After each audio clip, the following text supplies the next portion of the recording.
Well, it has been quite some time since I've made one of these videos.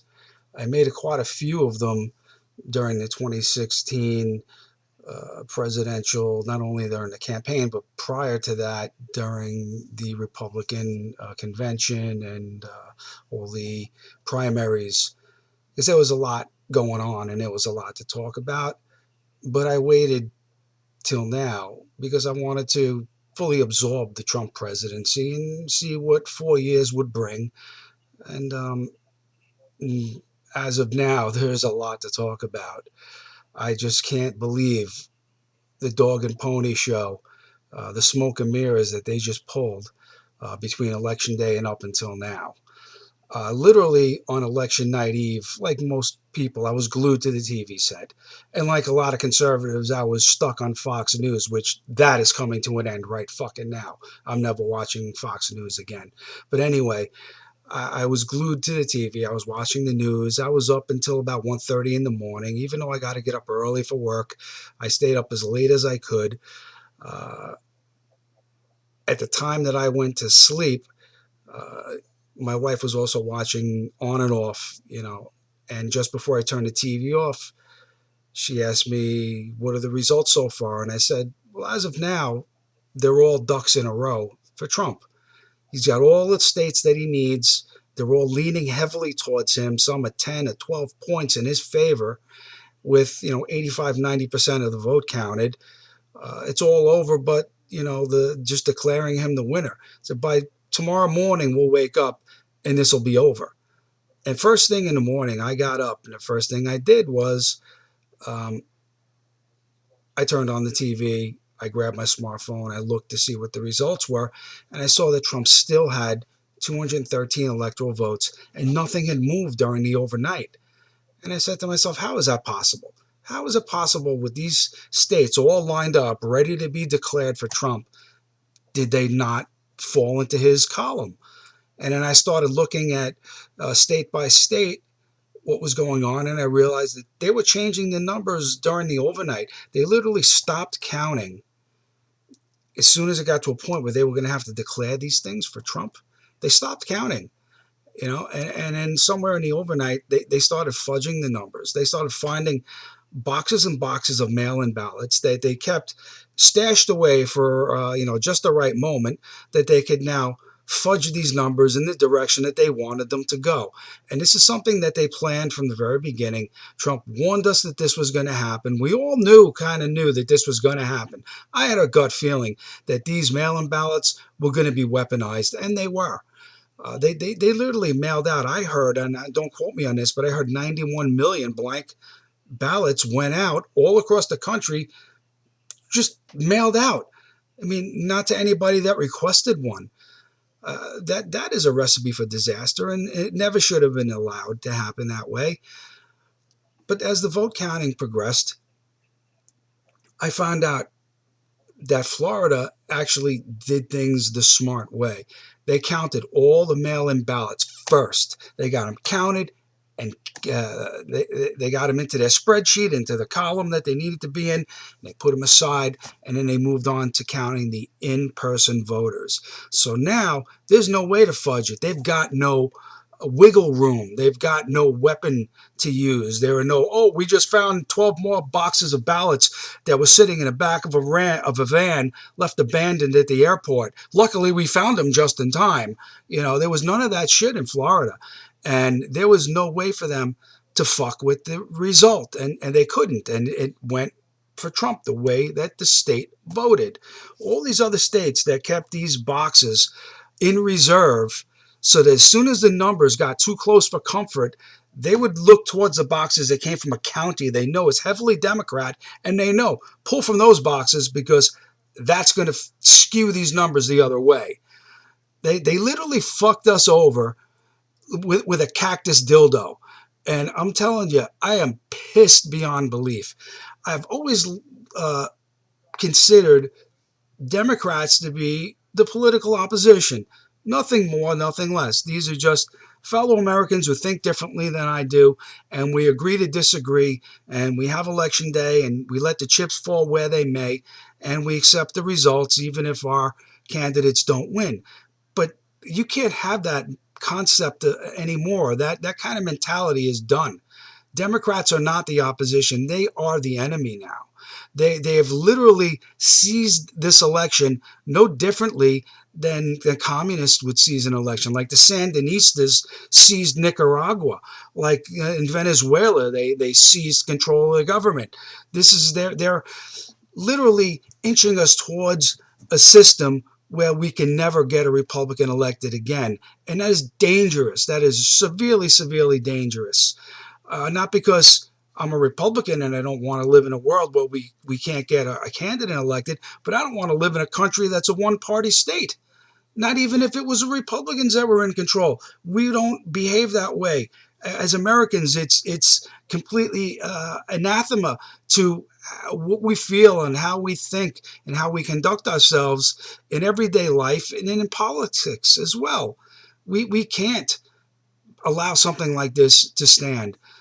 Uh, we now have a situation where news media tells us who won because CNN says Biden won, because Fox News says that Biden won, because the Associated Press declared Biden the winner. We're supposed to eat that with a spoon, right? They're supposed to report the news. They're supposed to report the winner. They're not supposed to tell us who the winner is. These states have not all been fully counted yet. There are a lot of states where they're still at 88, 98% vote counted, and those states are comfortably in Biden's column. Yet all the states that were leaning towards Trump, they refused to call. Even North Carolina, at this moment, they're not calling it for Trump. Even though 99% of the votes have been counted, they're still looking for ballots of, boxes of ballots that they can use to skew these numbers. This is not America. This is not the way politics work in this country. And I'm sad to say, and I'm really sorry to say, that the Democrats have been building this political machine for upwards of 50 years, going back to the Kennedy win in 1960, when it's widely believed that voter fraud in Cook County is what put Kennedy over. And Nixon was made aware of this, and he said, for the good of the country, I'm not going to fight it, and I'm going to accept defeat and make a concession speech. Well, we are now, from 1960 to 2020, we're 50 some odd years down the road, and they keep doing this. This is not something that happens once in a while. In the 2012 election, when Mitt Romney was running, they found an entire section of Philadelphia with like 25,000 ballots. I don't know the exact number. Don't quote me on the exact number, but it's documented that this happened. Not one single vote went to Mitt Romney. And the statistics of that is impossible. Impossible. Just last week, we landed a spaceship on an asteroid millions of miles away from Earth, scooped up a piece of it, stored it in the probe, and that probe is now headed back to Earth. Now, if we use the kind of mathematics that they're using in this election, we'd never be able to launch anything into space, because 2 + 2 = 2, whether you're a Republican or a Democrat, all right, whether you're an American or a communist, you can't change the undeniable fact that 2 + 2 always = 2. And this fucked up vote counting system that they've created that enables them to skew the results in their favor, no matter how it actually went, it's beyond dangerous. This is the kind of shit that in smaller countries down in Central and South America, people pick up guns and head into the mountains and they form guerrilla armies for reasons just like this. This country is just too damn big to launch a guerrilla effort. It's a pipe dream to think that we're going to overthrow this that way. But now is the time for action. This is the shit that causes people to go and buy guns and to stockpile them. The guy who is an early Alzheimer victim, who can't speak in complete sentences, who can't express himself without becoming mumble-mouthed, is now president of the United States. Wow, that's scary, man. The guy that's in favor of defunding the police while our cities are on fire is now the president. Is it scary yet? I'm just beside myself with this situation. I can't fathom it yet. I'm still absorbing it, and it hasn't fully sunk in yet, and I don't know yet entirely what to do about this. But I do have a small idea as a New Yorker what I can do about this. Because now I want to talk about how New York casts its votes. If you're from New York, you know, and if you're a New York Republican or conservative, you know all too well that when you vote, you're literally pissing into the wind. You have to, if you vote Republican year after year after year, you literally have to get accustomed to the taste of your own piss because it comes back at you year after year after year. Because we live in a state where densely packed population in Brooklyn, Queens, Manhattan, and the Bronx controls this entire state. Look at an electoral map of New York State. I have looked at two of them from 1984 and from this year, and they literally look almost identical. I can't understand how in 1984 our electoral votes went to Ronald Reagan, but in this year, with less than 1% of the vote counted, we declared Biden to be the winner of this state before literally a minute after the polls close. And it's something that they do every election year in New York.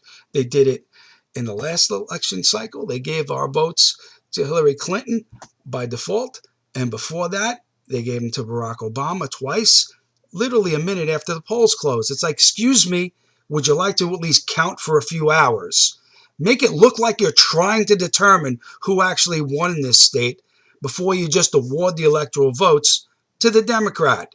I know they say we're a blue state, but if you look at a map of New York, it is very red. And it votes blue because of a tiny little swatch in the center of the state that they call the greater New York area, not including Staten Island. We can't blame them for this because Staten Island is red. I'm sick and tired of our electoral votes going by default to the Democrat a minute after the polls close. And I'm going to start a petition and a movement in the state of New York to create a system where our electoral votes are apportioned either by congressional district or by county. Because anything less than that is just, it's silencing all of the Republicans in the state. It literally is voter suppression. Like I said, if you're a Republican in this state and you vote Republican, get used to the taste of your own piss coming back at you as you piss into the wind. And it has just come time now to change the way that we apportion our electoral votes. I think the entire country would do good for itself by not by abolishing the electoral college, but by enforcing a system where we count our electors by congressional district. Anything less than that is just blatantly unfair. You look at almost all of the big states that went blue. You look at California.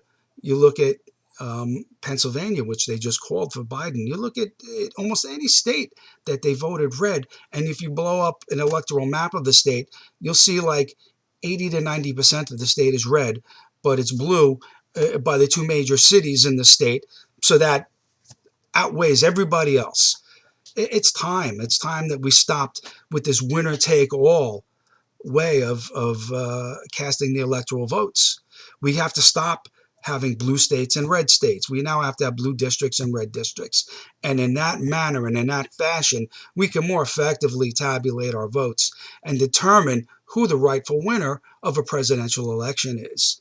And I'm going to start working on this. I'm going to see what I can do to shake things up. I do know a few people that are connected with the Republican Party locally in Nassau County and maybe by extension the state GOP.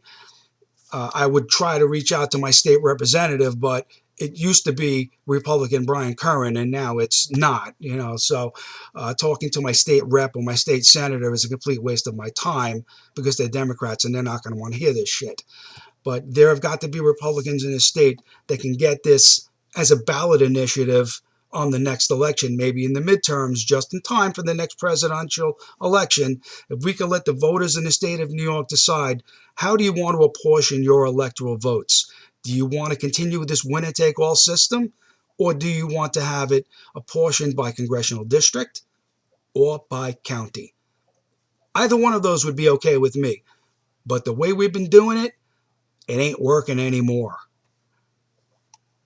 So I say in closing, it ain't over yet. Not at the moment that I'm making this video, despite what they're saying in the news, it ain't over yet. None of these states have actually certified their elections and tabulated their electoral votes. The Electoral College has not been called into session yet. This still might change, and hopefully it will. And one last thing I'd like to say, for anybody out there who's connected to law enforcement on a federal level, perhaps this is something to look at from a RICO standpoint. I know RICO was created entirely to give them the ability to investigate Italians, and they've used that very aggressively over the decades. But maybe you can actually put RICO to good use now, because this was a very large operation that spread the entire country. This was the Democrat Party, the DNC in particular, the Biden campaign, in cahoots with all the major media in this country, CNN, MSNBC, all of them, coupled with the thought police who are running Facebook and Twitter, all right, social media. If you're a conservative, if you're a Republican, you're accustomed to having your tweets removed, your Facebook posts pulled, having what they now call fact checkers on Facebook, blotting out what you've posted and telling you it's not factually correct. Even the president of the United States, and at this moment, Donald Trump is still the president of the United States. His tweets have been interfered with, and his posts on Facebook, I believe, as well. I've never heard of such a thing in my lifetime or any time before, where media or news organizations would try to silence the president of the United States. Imagine if during World War II, if Franklin Delano Roosevelt was giving a fireside speech and NBC News Radio at the time decided, we don't like what he's talking about, so we're going to pull the plug and we're going to stop this speech. Never happened. Even during the Nixon years, when people hated Nixon with a passion, as an American, it was your legal right to hate the president and everything that he stood for and every word he spoke, but you could not censor him from speaking. When the president speaks, it has to be released to the public. Let the public decide what they feel about it. If you don't like him, if you hate him, if you think he's a liar, it's your God-given American right to feel that way. But to shadow ban the president on Twitter and to put disclaimers over his tweets, that's fucking un-American, man.